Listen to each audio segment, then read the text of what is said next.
Punjabi radio USA ਸੁਣ ਰਹੇ ਸਾਰੇ ਹੀ ਮਾਣਯੋਗ ਅਤੇ ਸਤਿਕਾਰਤ ਸਰੋਤਿਆਂ ਨੂੰ ਪੰਜਾਬੀ ਰੇਡੀਓ USA ਦੀ ਟੀਮ ਅਤੇ ਮੇਰੇ ਰਾਜਕਨਵੀਰ ਸਿੰਘ ਵੱਲੋਂ ਆਪ ਜੀ ਨੂੰ ਬਹੁਤ ਹੀ ਪਿਆਰ ਸਤਿਕਾਰ ਸਹਿਤ ਦੋਨੋਂ ਹੱਥ ਜੋੜ ਕੇ ਨਿੱਘੀ ਜਿਹੀ ਸਤਿ ਸ੍ਰੀ ਅਕਾਲ ਸਭ ਨੂੰ ਜੀ ਆਇਆਂ ਨੂੰ ਆਖਦੇ ਹਾਂ। ਸੋ ਤੇ ਪ੍ਰੋਗਰਾਮ ਖਬਰ ਤੇ ਨਜ਼ਰ ਦੇ ਵਿੱਚ ਆਪ ਸਭ ਦਾ ਨਿੱਘਾ ਸਵਾਗਤ ਹੈ। ਅੱਜ 8 ਸਤੰਬਰ ਦਿਨ ਵੀਰਵਾਰ ਤੇ ਸਾਡੇ ਨਾਲ ਸ਼ਾਮ ਦੇ ਖਬਰ ਤੇ ਨਜ਼ਰ ਪ੍ਰੋਗਰਾਮ ਦੇ ਵਿੱਚ ਜੁੜ ਚੁੱਕੇ ਨੇ ਪਟਿਆਲਾ ਸਟੂਡੀਓਜ਼ ਤੋਂ ਬਲਤੇਜ ਪੰਨੂ ਜੀ। ਬਲਤੇਜ ਪੰਨੂ ਜੀ ਨਿੱਘੀ ਜੀ ਆਇਆਂ ਨੂੰ ਪਿਆਰ ਭਰੀ ਸਤਿ ਸ੍ਰੀ ਅਕਾਲ। ਮਿਹਰਬਾਨੀ ਜੀ, ਧੰਨਵਾਦ ਜੀ, ਸਤਿ ਸ਼੍ਰੀ ਅਕਾਲ ਜੀ।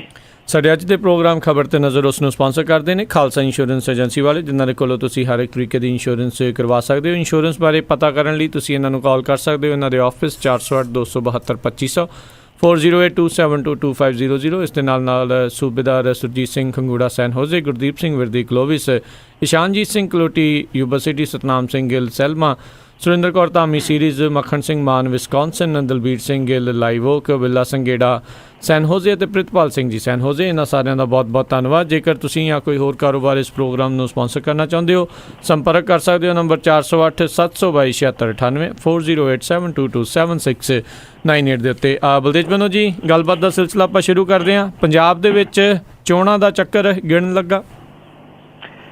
ਬਿਲਕੁਲ ਜੀ, ਜਿਹੜਾ ਕੱਲ੍ਹ ਵਾਲਾ ਦਿਨ ਸੀਗਾ ਜੀ, ਪੱਤਰਕਾਰ ਭਾਈਚਾਰੇ ਲਈ ਤਾਂ ਭੱਜ ਨੱਠ ਦਾ ਹੀ ਰਿਹਾ। ਹਾਲਾਂਕਿ ਜੋ ਡਾਂਗ ਜਿਹੜੀ ਪੱਤਰਕਾਰਾਂ ਦੇ ਉੱਤੇ ਵਰੀ ਆ, ਉਹਨੂੰ ਲੈ ਕੇ ਜਿਹੜੀਆਂ ਪੱਤਰਕਾਰਾਂ ਦੀਆਂ ਜਥੇਬੰਦੀਆਂ ਨੇ, ਬਹੁਤੇ ਸ਼ਹਿਰਾਂ ਦੀਆਂ ਜਾਂ ਹਰ ਗੱਲ ਦੇ ਉੱਤੇ ਟੀਕਾ ਟਿੱਪਣੀ ਕਰਨ ਵਾਲੀਆਂ, ਉਹ ਤਾਂ ਚੁੱਪ ਹੀ ਰਹੀਆਂ।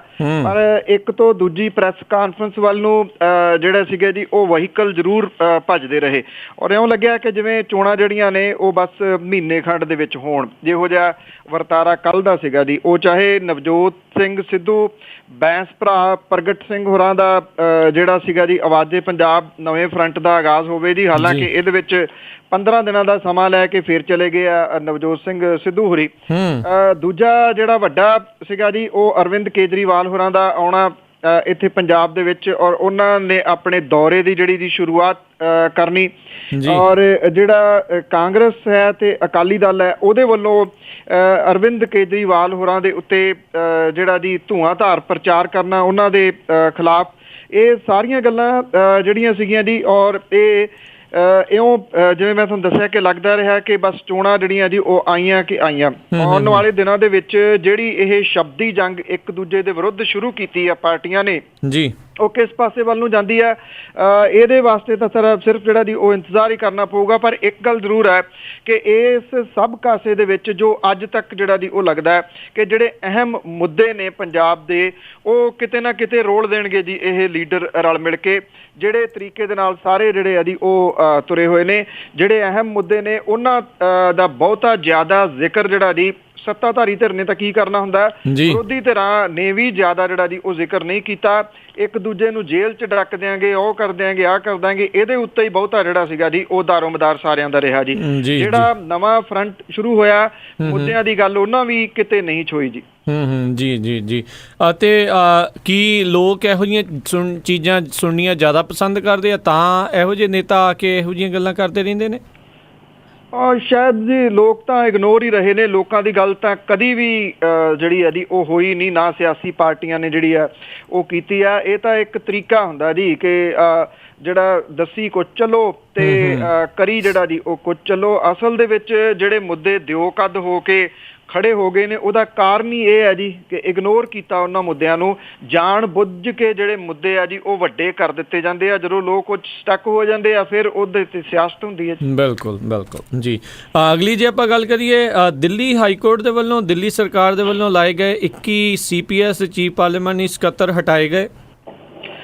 ਇਹ ਕਿਸੇ ਸੂਬੇ ਨੂੰ ਦੂਜਾ ਝਟਕਾ ਜੀ। ਪੰਜਾਬ ਦੇ ਵਿੱਚ ਪਹਿਲਾ ਝਟਕਾ ਪੰਜਾਬ ਹਰਿਆਣਾ ਹਾਈ ਕੋਰਟ ਨੇ ਲਾਇਆ ਸੀਗਾ, ਜਿਹੜੇ ਇੱਥੇ ਚੀਫ ਪਾਰਲੀਮਾਨੀ ਸੈਕਟਰੀ ਜਿਹੜੇ ਉਹ ਹਟਾ ਦਿੱਤੇ ਸੀਗੇ। ਤੇ ਹੁਣ ਦਿੱਲੀ ਹਾਈ ਕੋਰਟ ਨੇ ਜਿਹੜਾ ਜੀ ਇਸੇ ਤਰ੍ਹਾਂ ਦਾ ਝਟਕਾ ਉਹ ਦੇ ਦਿੱਤਾ ਜੀ ਦਿੱਲੀ ਦੀ ਸਰਕਾਰ ਨੂੰ। 21 ਵਿਧਾਇਕਾਂ ਦੀ ਪਾਰਲੀਮਾਨੀ ਸੈਕਟਰੀ ਵਜੋਂ ਨਿਯੁਕਤੀ ਜਿਹੜੀ ਆ ਜੀ ਉਹ ਰੱਦ ਕਰ ਦਿੱਤੀ ਹੈ। ਦਿੱਲੀ ਹਾਈ ਕੋਰਟ ਨੇ ਕਿਹਾ ਕਿ ਇਹ ਨਿਯੁਕਤੀਆਂ ਦਿੱਲੀ ਦੇ ਉਪ ਰਾਜਪਾਲ ਦੀ ਮਨਜ਼ੂਰੀ ਤੋਂ ਬਿਨਾਂ ਕੀਤੀਆਂ ਗਈਆਂ ਸੀ, ਜਿਹਦੇ ਕਰਕੇ ਇਹ ਗੈਰ ਸੰਵਿਧਾਨਕ ਨੇ ਇਹਨਾਂ ਨੂੰ ਰੱਦ ਕੀਤਾ ਜਾ ਰਿਹਾ। ਔਰ ਇਹ ਮਾਮਲਾ ਵੈਸੇ ਅਜੇ ਚੋਣ ਕਮਿਸ਼ਨ ਦੇ ਕੋਲ ਵੀ ਵਿਚਾਰ ਅਧੀਨ ਜਿਹੜਾ ਜੀ ਉਹ ਹੈਗਾ। ਚੀਫ ਜਸਟਿਸ ਜੀ ਰੋਣੀ ਤੇ ਜਸਟਿਸ ਸੰਗੀਤਾ ਢੀਂਗਰਾ ਸਹਿਗਲ ਨੇ ਇਹ ਹੁਕਮ ਸੁਣਾਇਆ ਜੀ ਕਿ ਦਿੱਲੀ ਕੇਂਦਰ ਸ਼ਾਸਿਤ ਪ੍ਰਦੇਸ਼ ਹੈ। ਆਰਟੀਕਲ 239A ਤਹਿਤ ਇਸ ਤਰ੍ਹਾਂ ਦੀ ਨਿਯੁਕਤੀ ਕਰਨ ਤੋਂ ਪਹਿਲਾਂ ਉਪ ਰਾਜਪਾਲ ਤੋਂ ਮਨਜ਼ੂਰੀ ਲੈਣੀ ਲਾਜ਼ਮੀ ਹੈ। ਦਿੱਲੀ ਸਰਕਾਰ ਦੇ ਵੱਲੋਂ 13 ਮਾਰਚ 15 ਦੇ ਆਪਣੇ ਫੈਸਲੇ ਦੇ ਤਹਿਤ ਆਮ ਆਦਮੀ ਪਾਰਟੀ ਦੇ 21 ਵਿਧਾਇਕਾਂ ਨੂੰ ਚੀਫ ਪਾਰਲੀਮਾਨੀ ਸੈਕਟਰੀ ਨਿਯੁਕਤ ਕੀਤਾ ਸੀਗਾ। ਅਦਾਲਤ ਨੇ ਦਿੱਲੀ ਸਰਕਾਰ ਵੱਲੋਂ ਜਾਰੀ ਨੋਟੀਫਿਕੇਸ਼ਨ ਜਿਹੜਾ ਜੀ ਉਹਨੂੰ ਰੱਦ ਕਰ ਦਿੱਤਾ ਹੈ।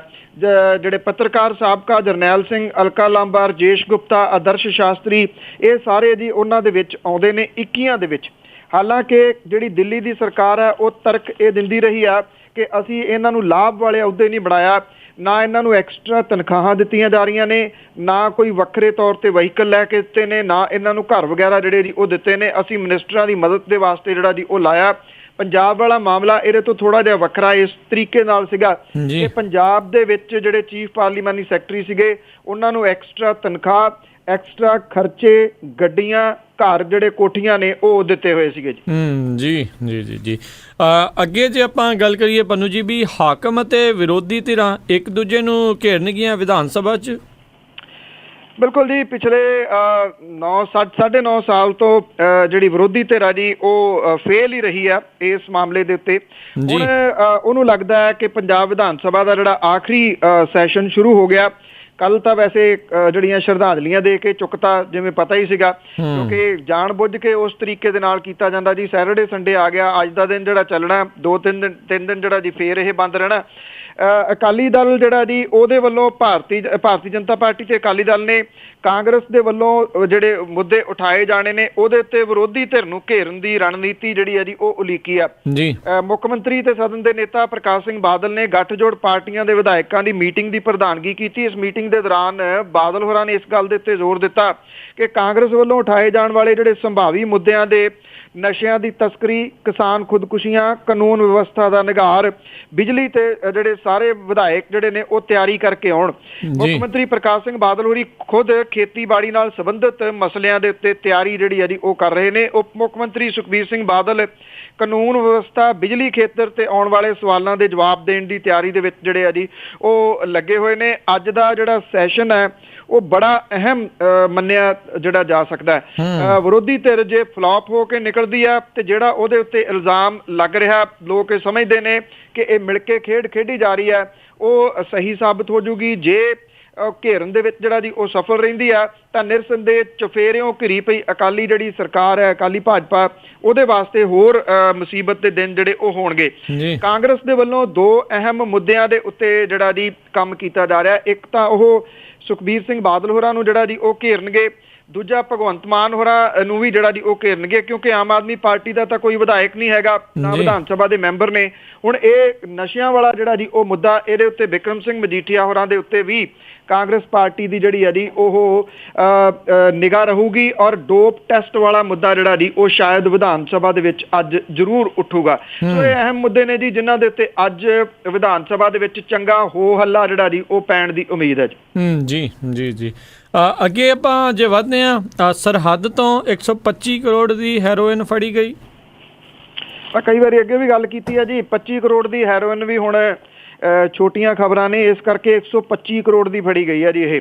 BSF ਦੇ ਜਵਾਨਾਂ ਨੇ ਭਾਰਤ ਪਾਕਿਸਤਾਨ ਕੌਮਾਂਤਰੀ ਸਰਹੱਦ ਦੇ ਉੱਤੇ ਜਿਹੜੀ ਸਰਹੱਦੀ ਚੌਕੀ ਪੈਂਦੀ ਹੈ ਸ਼ਾਹਪੁਰ, ਇੱਥੇ ਪਾਕਿਸਤਾਨੀ ਤਸਕਰਾਂ ਦੇ ਵੱਲੋਂ ਪਾਈਪ ਦੇ ਰਾਹੀਂ ਭਾਰਤ ਦੇ ਹੱਦ ਅੰਦਰ ਸੁੱਟੀ ਗਏ 25 ਪੈਕਟ ਹੈਰੋਇਨ, 1 ਪਿਸਟਲ, 6 ਕਾਰਤੂਸ, ਮੋਬਾਈਲ ਤੇ 2 ਪਾਕਿਸਤਾਨੀ ਸਿਮ ਜਿਹੜੇ ਆ ਜੀ ਉਹ ਬਰਾਮਦ ਕੀਤੇ ਆ। ਇਹ ਵੈਸੇ ਪੈਕੇਜ ਹੀ ਆਉਂਦਾ ਜਦੋਂ ਵੀ ਇਹ ਆਉਂਦਾ ਜੀ ਇਸੇ ਤਰੀਕੇ ਦੇ ਨਾਲ।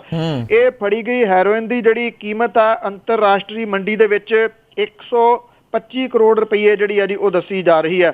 ਜਿਹੜੀ 70ਵੀਂ ਬਟਾਲੀਅਨ ਹੈ ਉਹਦੇ ਹੈੱਡਕੁਆਟਰ ਦੇ ਵਿੱਚ ਹੋਈ ਪ੍ਰੈਸ ਕਾਨਫਰੰਸ ਦੇ ਵਿੱਚ ਜਿਹੜਾ ਜੀ ਇਹਦੇ ਸੰਬੰਧੀ ਜਾਣਕਾਰੀ ਦਿੱਤੀ ਗਈ ਹੈ ਕਿ ਜਿਹੜੇ ਗਸ਼ਤ ਕਰ ਰਹੇ ਸੀਗੇ ਜਵਾਨ, ਸੋ ਤੜਕਸਾਰ ਜਿਹੜਾ ਜੀ ਉਹਨਾਂ ਨੇ ਇਹ ਕੁਝ ਹਿਲਜੁਲ ਜਿਹੜੀ ਦੇਖੀ ਤਾਂ ਉੱਥੋਂ 25 ਪੈਕਟ ਜਿਹੜੇ ਸੀਗੇ ਜੀ ਉਹ ਹੈਰੋਇਨ ਦੇ ਫੜੇ ਗਏ। ਹੁਣ ਸਵਾਲ ਜਿਹੜਾ ਜੀ ਇਹ ਆ ਕਿ ਇਹ ਸਮਾਨ ਕਿੱਥੇ ਕਿਹੜੇ ਭਾਰਤੀ ਤਸਕਰ ਦੇ ਕੋਲੇ ਜਾਣਾ ਸੀਗਾ। ਜੇ ਜਿੰਨੀ ਵਾਰੀ ਇਹ ਫੜੀ ਜਾਂਦੀ ਹੈ ਜੀ BSF ਕਦੀ ਇਸ ਚੀਜ਼ ਦੀ ਟਰਾਈ ਨਹੀਂ ਕਰਦੀ ਕਿ ਉਹ ਜੇ ਉੱਥੇ ਸ਼ਾਹ ਲਿਆ ਕੇ ਬੈਠ ਜਾਣ ਤੇ ਇਹਨੂੰ ਕੌਣ ਲੈਣ ਆਉਂਦਾ ਜੀ ਉਹ ਫੜਿਆ ਜਾਵੇ। ਇਹ ਕਦੀ ਇਦਾਂ ਦੀ ਜਿਹੜੀ ਹੈ ਜੀ ਉਹ ਕੋਸ਼ਿਸ਼ ਨਹੀਂ ਕੀਤੀ ਗਈ ਕਿਉਂਕਿ ਸਰਹੱਦ ਦੇ ਉੱਤੇ ਉਹਨਾਂ ਦੀ ਡਿਊਟੀ ਆ। ਜੇ ਉਹ ਇਸ ਤਰੀਕੇ ਦਾ ਕੋਈ ਐਕਸ਼ਨ ਕਰਦੇ ਆ ਤਾਂ ਅੱਗੋਂ ਇਹਨੂੰ ਰੋਕਿਆ ਜਾ ਸਕਦਾ ਜੀ।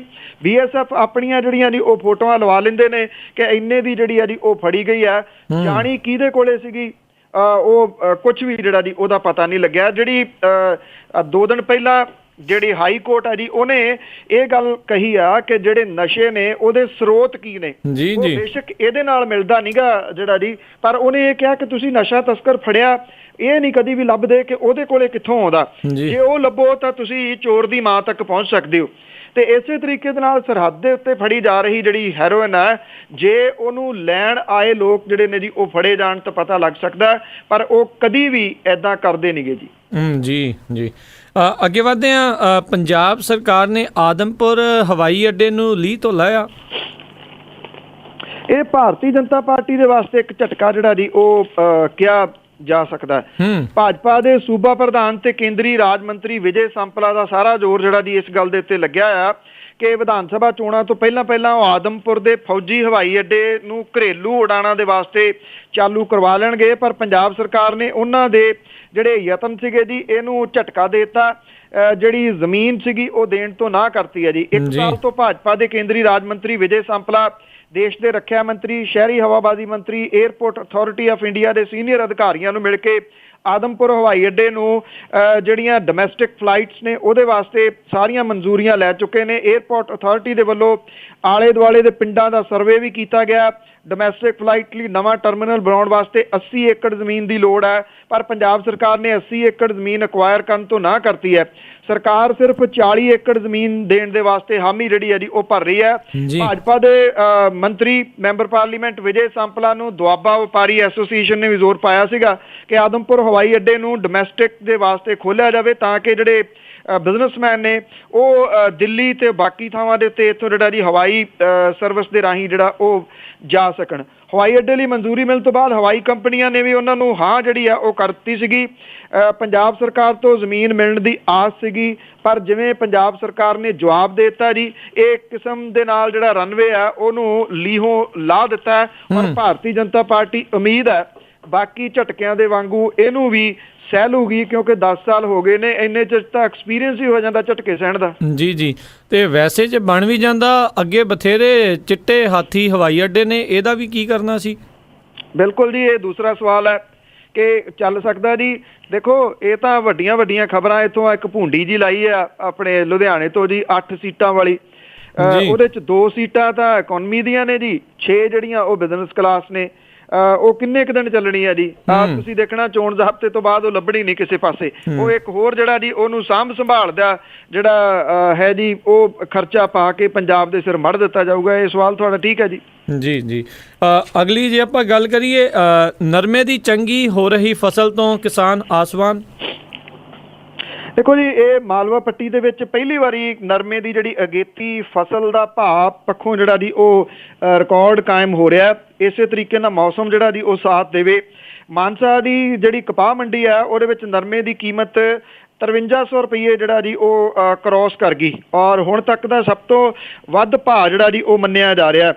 ਨਰਮੇ ਦੀਆਂ ਕੀਮਤਾਂ ਅਕਸਰ ਜਿਹੜਾ ਜੀ ਕਿਉਂਕਿ ਇਹ ਭਾਦੋਂ ਚੱਲ ਰਿਹਾ ਜੀ ਔਰ ਇਦੋਂ ਬਾਅਦ ਜਿਹੜਾ ਜਾ ਕੇ ਅੱਸੂ ਦੇ ਮਹੀਨੇ ਦੇ ਵਿੱਚ ਵੱਧਦੀਆਂ ਨੇ, ਪਰ ਇਸ ਵਾਰੀ ਜਿਹੜਾ ਜੀ ਕਿਸਾਨ ਇਸ ਗੱਲ ਤੋਂ ਬਾਗੋ ਬਾਗ ਨੇ ਕਿ ਨਰਮੇ ਦਾ ਫਸਲ ਜਿਹੜਾ ਰੇਟ ਹੈ ਜੀ ਉਹ ਚੰਗਾ। ਪੰਜਾਬ ਮੰਡੀ ਬੋਰਡ ਦੇ ਵੱਲੋਂ ਨਰਮੇ ਦੀ ਬੋਲੀ ਉੱਚੀ ਜਾਣ ਸੰਬੰਧੀ ਸਰਕਾਰ ਨੂੰ ਇੱਕ ਰਿਪੋਰਟ ਭੇਜ ਕੇ ਜਾਣੂ ਜਿਹੜਾ ਜੀ ਉਹ ਕਰਵਾਇਆ ਗਿਆ ਔਰ ਜਿਹੜਾ 5365 ਰੁਪਏ ਜਿਹੜੀ ਹੈ ਜੀ ਉਹ ਮਹਿੰਗੀ ਢੇਰੀ ਸਭ ਤੋਂ ਵਿਕੀ ਆ। ਨਰਮੇ ਦਾ ਆਮ ਜਿਹੜਾ ਭਾਅ ਜੀ ਉਹ 5100 ਤੇ 90 ਰੁਪਏ ਦੇ ਕਰੀਬ ਜਿਹੜਾ ਉਹ ਰਿਹਾ। ਮਾਲਵਾ ਪੱਟੀ ਦੇ ਵਿੱਚ ਜਿਹੜਾ ਜੀ ਚਿੱਟੀ ਮੱਖੀ ਦੇ ਡਰ ਕਰਕੇ ਨਰਮੇ ਦੇ ਹੇਠ ਜਿਹੜੀ ਫਸਲ ਆ ਪਹਿਲਾਂ ਦੇ ਮੁਕਾਬਲੇ ਅੱਧਾ ਰਕਬਾ ਸਿਰਫ ਜਿਹੜਾ ਜੀ ਉਹ ਰਹਿ ਗਈ ਆ। ਇੱਕ ਦੂਜਾ ਜਿਹੜਾ ਜੀ ਇਹਦੇ ਭਾਅ ਵਧਣ ਦਾ ਰੀਜ਼ਨ ਇਹ ਵੀ ਆ ਕਿ ਪਿਛਲੀ ਵਾਰੀ ਚਿੱਟਾ ਮੱਛਰ ਜਿਹੜਾ ਸੀਗਾ ਜੀ ਉਹ ਨਰਮੇ ਨੂੰ ਚੱਟ ਗਿਆ ਜੀ ਤੇ ਨਰਮਾ ਹੋਇਆ ਨੀਗਾ ਜ਼ਿਆਦਾ, ਉਹ ਵੀ ਜਿਹੜਾ ਜੀ ਉਹ ਘਾਪਾ ਤੁਸੀਂ ਕਹਿ ਲਓ ਕਿ ਘਾਟਾ ਜਿਹੜਾ ਜੀ ਉਹਦੇ ਕਰਕੇ ਇਸ ਵਾਰੀ ਪਹਿਲਾਂ ਹੀ ਇਹਦੇ ਜਿਹੜੇ ਆ ਜੀ ਰੇਟ ਵੱਧ ਗਏ ਨੇ। ਮੰਡੀ ਦੇ ਵਿੱਚ ਅਗੇਤਾ ਨਰਮਾ ਲੈ ਕੇ ਆਉਣ ਵਾਲੇ ਜਿਹੜੇ ਕਿਸਾਨ ਨੇ ਉਹਨਾਂ ਦੇ ਐਤਕੀ ਫਸਲ ਦਾ ਚੰਗਾ ਝਾੜ ਜਿਹੜਾ ਹੋਣ ਦੀ ਫਿਲਹਾਲ ਉਮੀਦ ਜਿਹੜੀ ਆ ਜੀ ਉਹ ਪ੍ਰਗਟਾਈ ਆ। ਜਿਵੇਂ ਮੈਂ ਕਿਹਾ ਕਿ ਇਹ ਹੁਣ ਸਾਰਾ ਕੁਝ ਨਿਰਭਰ ਕਰੂਗਾ ਜੀ ਚੰਗੇ ਮੌਸਮ ਦੇ ਉੱਤੇ। ਜੀ ਜੀ ਜੀ ਕਿਸਾਨਾਂ ਦੇ ਨਾਲ ਹੀ ਜੁੜੀ ਹੋਈ ਅਗਲੀ ਖਬਰ, ਸਰਕਾਰ ਨੇ 500 ਤੋਂ ਵੱਧ ਕਿਸਾਨ ਜੇਲ੍ਹਾਂ 'ਚ ਡੱਕੇ। ਬਿਲਕੁਲ ਜੀ, ਪੰਜਾਬ ਸਰਕਾਰ ਨੇ ਇੱਕ ਹਫ਼ਤੇ ਦੇ ਵਿੱਚ 500 ਕਿਸਾਨਾਂ ਨੂੰ ਜੇਲ੍ਹਾਂ ਦੇ ਵਿੱਚ ਡੱਕ ਦਿੱਤਾ ਤਾਂ ਕਿ ਕਿਸਾਨੀ ਸੰਘਰਸ਼ ਦਬਾਇਆ ਜਾ ਸਕੇ। ਚੋਣਾਂ ਨੇੜੇ ਹੋਣ ਕਰਕੇ ਹਰ ਸਿਆਸੀ ਧਿਰ ਇਹਨਾਂ ਕਿਸਾਨਾਂ ਨਾਲ ਹੇਜ ਜਤਾਉਣ ਦੇ ਵਿੱਚ ਕੋਈ ਕਸਰ ਬਾਕੀ ਨਹੀਂ ਛੱਡ ਰਹੀ, ਪਰ ਕਿਸੇ ਧਿਰ ਨੇ ਜੇਲ੍ਹਾਂ ਵਿੱਚ ਡੱਕੇ ਕਿਸਾਨਾਂ ਲਈ ਹਾਂ ਦਾ ਨਾਰਾ ਨਹੀਂ ਮਾਰਿਆ ਜੀ ਅਜੇ ਤੱਕ। ਪੰਜਾਬ ਕਾਂਗਰਸ ਦੇ ਪ੍ਰਧਾਨ ਕੈਪਟਨ ਅਮਰਿੰਦਰ ਸਿੰਘ ਨੇ ਬਠਿੰਡਾ ਦੇ ਵਿੱਚ ਕਿਸਾਨਾਂ ਦੇ ਸਭ ਦੁੱਖ ਕੱਟਣ ਦੀ ਗੱਲ ਕਹੀ, ਪਰ ਜੇਲ੍ਹਾਂ ਵਿੱਚ ਬੰਦ ਕੀਤੇ ਕਿਸਾਨਾਂ ਦਾ ਉਹਨਾਂ ਨੂੰ ਵੀ ਚੇਤਾ ਨਹੀਂ ਆਇਆ। ਬਠਿੰਡਾ, ਮਾਨਸਾ, ਫਰੀਦਕੋਟ, ਸੰਗਰੂਰ, ਅੰਮ੍ਰਿਤਸਰ ਦੀਆਂ ਜੇਲ੍ਹਾਂ ਦੇ ਵਿੱਚ ਵੱਡੀ ਗਿਣਤੀ 'ਚ ਕਿਸਾਨ ਜਿਹੜੇ ਆ ਜੀ ਉਹ ਬੰਦ ਕੀਤੇ ਹੋਏ ਨੇ। ਜਿਹੜੇ ਜੇਲ੍ਹ ਵਿਭਾਗ ਹੈ ਪੰਜਾਬ ਨੇ ਇਹ ਵੀ ਹਦਾਇਤ ਕੀਤੀ ਹੈ ਕਿ ਸੰਘਰਸ਼ੀ ਲੋਕਾਂ ਨੂੰ ਬਠਿੰਡਾ ਜੇਲ੍ਹ ਦੇ ਵਿੱਚ ਭੇਜਿਆ ਜਾਵੇ। ਬਠਿੰਡੇ ਦੇ ਵਿੱਚ ਨਵੀਂ ਬਣੀ ਜੇਲ੍ਹ ਜਿਹੜੀ ਹੈ ਜੀ ਜਿਹਦੀ ਸਮਰੱਥਾ ਕਾਫੀ ਆ। ਮਾਨਸਾ ਜੇਲ੍ਹ ਦੇ ਵਿੱਚ 18 ਕਿਸਾਨ ਬੰਦ ਨੇ ਔਰ ਇਹਦੇ ਨਾਲ ਜਿਹੜਾ ਪੰਜਾਬ ਭਰ ਦੇ ਵਿੱਚ ਕੋਈ 1300 ਕਿਸਾਨ ਜਿਹੜੇ ਆ ਜੀ ਉਹ ਹਿਰਾਸਤ ਦੇ ਵਿੱਚ ਲਏ ਸੀਗੇ ਜੀ। ਬਹੁਤੇ ਕਿਸਾਨ ਤਾਂ ਥਾਣਿਆਂ ਚੋਂ ਛੱਡ ਦਿੱਤੇ ਗਏ। ਬਠਿੰਡੇ ਦੀ ਜੇਲ੍ਹ ਦੇ ਵਿੱਚ ਇਸ ਵੇਲੇ 150 ਤੋਂ ਉੱਪਰ ਜਿਹੜੇ ਸੰਘਰਸ਼ੀ ਕਿਸਾਨ ਬੰਦ ਨੇ। ਜਿਹੜੇ ਜੇਲ੍ਹ ਸੁਪਰਡੈਂਟ ਨੇ ਉਹ ਕਹਿੰਦੇ ਨੇ ਕਿ ਜੇਲ੍ਹ ਦੇ ਵਿੱਚ ਜਗ੍ਹਾ ਦੀ ਕੋਈ ਕਮੀ ਨਹੀਂ ਗੀ, ਭਾਵ ਕਿ ਜੇ ਹੋਰ ਵੀ ਕਿਸਾਨ ਫੜ ਲਏ ਜਾਣ ਤੇ ਕੋਈ ਚੱਕਰ ਨਹੀਂ। ਕਿਸਾਨੀ ਧਿਰਾਂ ਇਹ ਜਿਹੜੀਆਂ ਕਹਿੰਦੀਆਂ ਨੇ ਜੀ ਕਿ ਅੰਮ੍ਰਿਤਸਰ ਜੇਲ੍ਹ ਦੇ ਵਿੱਚ 100 ਦੇ ਕਰੀਬ ਕਿਸਾਨ ਬੰਦ ਨੇ। ਸੰਗਰੂਰ, ਪਟਿਆਲਾ ਤੇ ਹੋਰਾਂ ਜ਼ਿਲ੍ਹਿਆਂ ਦੇ ਵਿੱਚ ਵੀ ਕਿਸਾਨ ਜਿਹੜੇ ਆ ਉਹ ਬੰਦ ਕੀਤੇ ਗਏ ਆ। 7 ਕਿਸਾਨ ਧਿਰਾਂ ਦੇ ਵੱਲੋਂ ਚੰਡੀਗੜ੍ਹ ਦੇ ਵਿੱਚ 5 ਸਤੰਬਰ ਨੂੰ ਕਿਸਾਨ ਮੋਰਚਾ ਜਿਹੜਾ ਉਹ ਲਾਇਆ ਜਾਣਾ ਸੀਗਾ, ਜਿਹਨੂੰ ਸਰਕਾਰ ਨੇ ਨਾਕਾਮ ਬਣਾ ਦਿੱਤਾ। ਸਰਕਾਰ ਦੀ ਇਸ ਪੱਖੋਂ ਬੜੀ ਨਿਖੇਧੀ ਜਿਹੜੀ ਆ ਜੀ ਉਹ ਵੀ ਹੋਈ ਆ ਕਿ ਚੰਡੀਗੜ੍ਹ ਪ੍ਰਸ਼ਾਸਨ ਇਸ ਤਰ੍ਹਾਂ ਦੇ ਕਦਮ ਪੁੱਟਦਾ, ਚੰਡੀਗੜ੍ਹ ਦੀ ਪੁਲਿਸ ਜਿਹੜੀ ਸੀ ਉਹ ਇਦਾਂ ਦੇ ਕਦਮ ਪੁੱਟਦੀ, ਪਰ ਪੰਜਾਬ ਦੀ ਪੁਲਿਸ ਜਿਹੜੀ ਆ ਜੀ, ਪੰਜਾਬ ਦੀ ਸਰਕਾਰ ਉਹ ਚੰਡੀਗੜ੍ਹ ਤੋਂ ਮੂਹਰੇ ਹੋ ਕੇ ਉਹਨੇ ਕਿਸਾਨ ਜਿਹੜੇ ਜੀ ਉਹ ਡੱਕ ਲਏ ਤੇ ਚੰਡੀਗੜ੍ਹ ਦੇ ਨੇੜੇ ਤੇੜੇ ਜਿਹੜੇ ਜੀ ਉਹ ਫਟਕਣ ਹੀ ਨਹੀਂ ਦਿੱਤੇ ਜੀ। ਜੀ ਜੀ ਜੀ ਅੱਗੇ ਵਧਦੇ ਹਾਂ। ਗੰਨਾ ਉਤਪਾਦਕਾਂ ਨੂੰ ਬਕਾਇਆ ਦੇਣ ਤੋਂ ਨਾ। ਇਹ ਬਿਲਕੁਲ ਇਹ ਦੇਖੋ ਕਿਸਾਨਾਂ ਦੇ ਨਾਲ ਹੀ ਸਾਰਾ ਕੁਝ ਜੁੜਿਆ ਹੋਇਆ ਜੀ। ਹਾਲਾਂਕਿ ਜਿਹੜੇ 2 ਵੋਟ ਬੈਂਕ ਨੇ ਵੱਡੇ ਜਿਹੜੀ ਸੱਤਾਧਾਰੀ ਧਿਰ ਆ ਉਹਦੇ, ਇੱਕ ਤਾਂ ਪੰਥਕ ਵੋਟ ਬੈਂਕ ਤੇ ਇੱਕ ਕਿਸਾਨ ਵੋਟ ਬੈਂਕ। ਹੁਣ ਸਾਰਾ ਕੁਝ ਨਿਰਭਰ ਜਿਹੜਾ ਜੀ ਇਸ ਗੱਲ ਦੇ ਉੱਤੇ ਹੀ ਕਰੂਗਾ। ਸਰਕਾਰ ਦੇ ਜਿਹੜੇ ਦਾਅਵੇ ਨੇ ਉਹ ਇਹ ਕਹਿੰਦੇ ਨੇ ਕਿ ਉਹਨਾਂ ਦੀ ਤੀਜੀ ਵਾਰੀ ਸਰਕਾਰ ਆਈ ਲਓ, ਕਿਉਂਕਿ ਉਹਨਾਂ ਦੇ ਵੋਟ ਬੈਂਕ ਦੇ ਉੱਤੇ ਕੋਈ ਅਸਰ ਨਹੀਂ ਪਿਆ। ਪਰ ਜਿੰਨੀਆਂ ਤਕਰੀਬਨ 3 ਦੇ ਕਰੀਬ ਜਿਹੜੀਆਂ ਆਪਾਂ ਖਬਰਾਂ ਸਾਂਝੀਆਂ ਕਰ ਲਈਆਂ ਨੇ ਅੱਜ ਦੇ ਬੁਲੇਟਿਨ ਦੇ ਵਿੱਚ, ਉਹ ਕਿਸਾਨਾਂ ਨਾਲ ਜੁੜੀਆਂ ਹੋਈਆਂ ਨੇ। ਕਿਸਾਨਾਂ ਦੇ ਹਾਲਾਤ ਜਿਹੜੇ ਨੇ ਜੀ ਉਹ ਕੀ ਬਣਾਏ ਜਾ ਰਹੇ ਨੇ। ਪੰਜਾਬ ਸਰਕਾਰ ਗੰਨਾ ਉਤਪਾਦਕਾਂ ਨੂੰ 50 ਰੁਪਏ ਪ੍ਰਤੀ ਕੁਇੰਟਲ ਦੇ ਹਿਸਾਬ ਦੇ ਨਾਲ ਦੇਣ ਦੇ ਆਪਣੇ ਕੀਤੇ ਵਾਅਦੇ ਤੋਂ ਮੁੱਕਰ ਗਈ ਆ।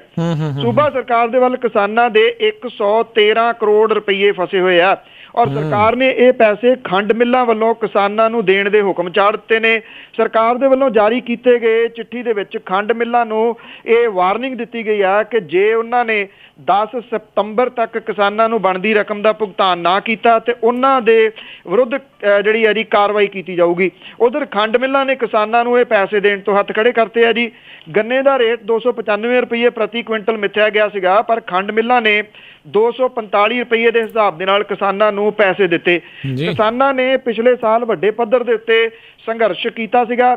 ਕਿਸਾਨਾਂ ਦੇ ਸੰਘਰਸ਼ ਦੇ ਅੱਗੇ ਝੁਕਦਿਆਂ ਪੰਜਾਬ ਸਰਕਾਰ ਨੇ ਮੰਨਿਆ ਸੀਗਾ ਕਿ 50 ਰੁਪਏ ਕਿਸਾਨਾਂ ਨੂੰ ਸਰਕਾਰ ਦੇਊਗੀ। ਮੰਤਰੀ ਮੰਡਲ ਦੇ ਕੀਤੇ ਗਏ ਫੈਸਲੇ ਤੇ ਮੁੱਕਰਦਿਆਂ ਹੋਇਆਂ ਪੰਜਾਬ ਸਰਕਾਰ ਨੇ 1 ਸਤੰਬਰ ਨੂੰ ਸੂਬੇ ਦੀਆਂ ਨਿੱਜੀ ਖੰਡ ਮਿੱਲਾਂ ਦੇ ਮਾਲਕਾਂ ਨੂੰ ਇਹ ਹੁਕਮ ਚਾੜਿਆ ਕਿ ਉਹ 50 ਰੁਪਏ ਪ੍ਰਤੀ ਕੁਇੰਟਲ ਦੇ ਹਿਸਾਬ ਦੇ ਨਾਲ ਬਣਦੀ ਰਕਮ ਜਿਹੜੀ ਹੈ ਜੀ ਉਹ ਦੇਣ। ਪਰ ਜਿਹੜੀ ਹੈ ਜੀ ਜਿਵੇਂ ਮੈਂ ਦੱਸਿਆ ਕਿ ਜਿਹੜੀਆਂ ਮਿੱਲਾਂ ਨੇ ਉਹਨਾਂ ਨੇ ਆਪਣੇ ਹੱਥ ਜਿਹੜੇ ਆ ਜੀ ਉਹ ਖੜੇ ਕਰਤੇ ਆ।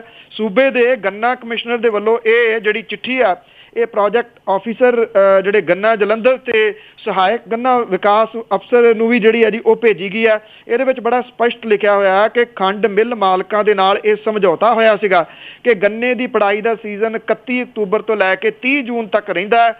ਪੰਜਾਬ ਮੰਤਰੀ ਮੰਡਲ ਵੱਲੋਂ ਕੀਤੇ ਗਏ ਫੈਸਲੇ ਦੇ ਮੁਤਾਬਕ ਜੇ ਭਾਰਤ ਸਰਕਾਰ ਦੇ ਖੁਰਾਕ ਤੇ ਖਪਤਕਾਰ ਮਾਮਲੇ ਜਿਹੜੇ ਨੇ ਉਹ ਕੁੱਲ ਜਿਹੜਾ ਜੀ ਵੱਲੋਂ ਮਹੀਨਾ ਦਰ ਮਹੀਨਾ ਬਾਜ਼ਾਰ ਦੇ ਵਿੱਚ ਖੰਡ ਦਾ ਜਿਹੜਾ ਹੋਲਸੇਲ ਰੇਟ 3000 ਰੁਪਏ ਪ੍ਰਤੀ ਕੁਇੰਟਲ ਹੋ ਜਾਂਦਾ, ਤਾਂ ਨਿੱਜੀ ਖੰਡ ਮਿੱਲਾਂ ਵੱਲੋਂ ਆਪਣੇ ਪੱਧਰ ਤੇ ਗੰਨੇ ਦੀ ਮਿੱਥੀ ਗਈ ਕੀਮਤ ਦਾ ਭੁਗਤਾਨ ਕੀਤਾ ਜਾਊਗਾ ਜੀ। ਇਹ ਗਲਗਲਾਵਾ ਜਿਹੜਾ ਨਾ ਜੀ ਉਹ ਪੰਜਾਬ ਦੀ ਸਰਕਾਰ ਲਾ ਕੇ ਖੰਡ ਮਿੱਲਾਂ ਦੇ ਸਿਰ ਤੇ ਪਾਉਣਾ ਚਾਹੁੰਦੀ ਹੈ।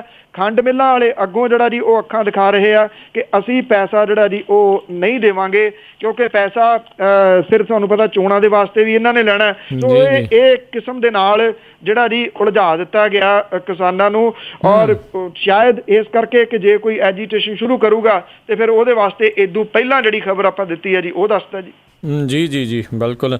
ਅਤੇ ਅੱਛੇ ਦਿਨਾਂ ਦਾ ਕਹਿੰਦੇ ਇੱਕ ਹੋਰ ਤੋਹਫਾ ਮਿਲਿਆ ਆ, ਜਹਾਜ਼ਾਂ ਦੇ ਤਰਜ਼ ਦੇ ਉੱਤੇ ਹੀ ਰੇਲ ਕਿਰਾਇਆ ਹੋ ਗਿਆ ਤੇ ਕਾਫੀ ਮਹਿੰਗਾ ਹੋ ਗਿਆ ਕੰਮ ਜੀ। ਇਹਦੇ ਵਿੱਚ ਜਿਹੜੀ ਰਾਜਧਾਨੀ ਦੁਰੰਤੋ ਤੇ ਜਿਹੜੀ ਸ਼ਤਾਬਦੀ ਚੱਲਦੀ ਹੈ ਜੀ, ਇਹਨਾਂ ਦੇ ਕਿਰਾਏ ਜਿਹੜੇ ਨੇ ਉਹ ਵਧਾ ਦਿੱਤੇ ਗਏ ਨੇ। ਇਹ ਪ੍ਰੈਕਟਿਸ ਜਿਹੜੀ ਹੈ ਨਾ ਸੂਬਿਆਂ ਦੇ ਵਿੱਚ ਵੀ ਤੇ ਜਿਹੜੀ ਕੇਂਦਰ ਦੀ ਸਰਕਾਰ ਹੈ ਉਹਨੇ ਜਿਹੜੀ ਆਰੰਭੀ ਹੋਈ ਹੈ ਕਿ ਬਜਟ ਦੇ ਵਿੱਚ ਕੁਝ ਨਾ ਵਧਾਓ, ਜਦੋਂ ਬਜਟ ਆ ਗਿਆ ਉਦੋਂ ਬਾਅਦ ਫਿਰ ਜਿਹੜਾ ਜੀ ਉਹ ਕੰਮ ਚੁੱਕ ਦਿਓ। ਬਿਲਕੁਲ ਜੀ, ਇਹ ਅੱਛੇ ਦਿਨ ਜਿਹੜੇ ਆ ਜੀ ਉਹ ਟ੍ਰੇਨ ਤੇ ਸਫ਼ਰ ਕਰਨ ਵਾਲਿਆਂ ਦੇ ਆ ਗਏ ਨੇ। ਜਦੋਂ ਕਿਰਾਇਆ ਵੱਧਦਾ, ਜਿਨ੍ਹਾਂ ਨੇ ਐਡਵਾਂਸ ਬੁਕਿੰਗ ਕੀਤੀ ਹੋਈ ਆ ਉਹਨਾਂ ਨੂੰ ਵੀ ਵੱਧ ਜਿਹੜੇ ਆ ਜੀ ਉਹ ਦੇਣੇ ਪੈਣਗੇ।